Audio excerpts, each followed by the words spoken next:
বাবা 1 মাস হয়ে পড়লো না, এখনো তো 5 বছর বাকি। ক্ষমতায় এসেই জাতির কাছে দেওয়া সবচেয়ে বড় প্রতিশ্রুতি ভঙ্গ করেছেন প্রধানমন্ত্রী। সেটা কি? 5 কোটি মানুষের ভোট হায় জয়যুক্ত করে জুলাই সনদ বাস্তবায়নের জন্য যে ভোটটা দিল, ওনারা সেই গণভোট বাতিল করার জন্য পার্লামেন্টে অর্ডিন্যান্স আনেছেন। যারা 5 কোটি মানুষের ইচ্ছাকে বাতিল করতে পারে, তাদের হাতকে কি শক্তিশালী করা যাবে? এখনই তো কেবল 1 মাস, আরো তো 5 বছর বাকি। আরো কত বেঈমানি বিশ্বাসঘাতকতা করবেন আল্লাহই ভালো জানে। আমরা আমাদের আমিরে জামাত কালকেও পার্লামেন্টে বলেছেন, জনগণের সাথে যারা বেঈমানি করেছে, কর্তৃত্ববাদী ফ্যাসিবাদী দলীয়করণের রাজনীতি করে জনগণের উপর অত্যাচারের স্টিম রুলার চালিয়েছিল, 18 কোটি মানুষের উত্তর আন্দোলনে তারা দেশ ছেড়ে পালিয়ে যেতে বাধ্য হয়েছে। আপনারাও যদি ক্ষমতায় গিয়ে সংখ্যাগরিষ্ঠতার জোরে কর্তৃত্ববাদী ফ্যাসিবাদী শাসনের দিকে আবার ধাবিত হন, আপনাদেরকেও সেই পরিণতির কথা মনে রাখতে হবে। এখন এখান থেকে কাকে ভোট দেবেন? যারা ওয়াদা ভঙ্গ করছে, লুটপাট করছে, জনগণের ভোটকে যারা অস্বীকার করে, তাদের হাতকে শক্তিশালী করবেন, নাকি পার্লামেন্টে সহস্রাধিক জীবনের বিনিময়ে অর্জিত জুলাইয়ের সনদ নতুন বাংলাদেশের পক্ষে অত্যাচারী দুর্নীতিবাদের বিরুদ্ধে পার্লামেন্টে যারা লড়াই করছে, সেই বিরোধী দলের হাতকে শক্তিশালী করতে হবে? সেই জন্য এই বগুড়া 6 থেকে আবিদুর রহমান সোহেলকে দাঁড়িপাল্লায় মার্কায় ভোট দিয়ে বগুড়ার সব কয়টা আসনে গত নির্বাচনে তারা ইঞ্জিনিয়ারিং করে প্রশাসনিক প্রভাব সৃষ্টি করে কিন্তু তারা নিয়ে দিয়েছে।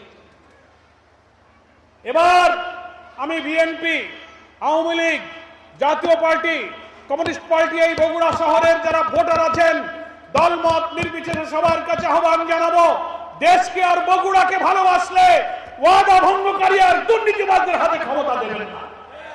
দলের ঊর্ধ্বে দেশ নাকি বলেন? বিএনপির নেতৃবৃন্দ বক্তৃতার সময় বলেন, ব্যক্তির চেয়ে দল বড়, দলের চেয়ে দেশ বড়। কিন্তু ক্ষমতায় যখন যায় তখন মসলা উল্টে যায়। দেশের চেয়ে দল বড়, দলের চেয়ে ব্যক্তি বড়। পার্লামেন্টে 1 মাস মাত্র শেষ হলো,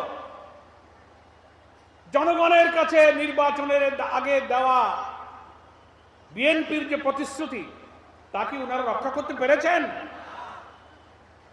একই দিনে গণভোট হলো, একই দিনে জাতীয় ভোট হলো।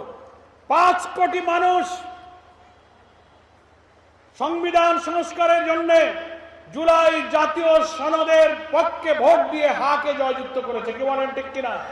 এই বিএনপি জামাত সহ আমরা জুলাই জাতীয় সনদে স্বাক্ষর করে মেনে নিয়েছিলাম, সংবিধানের এই সংস্কার করে দেশকে দলীয়করণ, দুর্নীতিবাজ এবং শেখ হাসিনার রাষ্ট্রীয় কাঠামোতে কর্তৃত্ববাদী ফ্যাসিবাদী দুর্নীতিবাজের যে কাঠামো তৈরি করে গিয়েছে, রক্ত দিয়ে আমরা সেই কাঠামো পরিবর্তন করে এমন একটি বাংলাদেশ রেখে যাব, যারাই ক্ষমতায় আসবে তারা যেন একটি মানবিক বৈষম্যহীন নতুন বাংলাদেশ তৈরি করতে পারে। আর প্রধানমন্ত্রী হয়েছেন, এখন উপনির্বাচনে আরো একজন হবেন। কেউ কেউ বিএনপির লোকেরা বলতে পারেন যে উনাকে ভোট দিলে হাত শক্তিশালী হবে। চিন্তা করতে হবে কার হাত শক্তিশালী করবেন।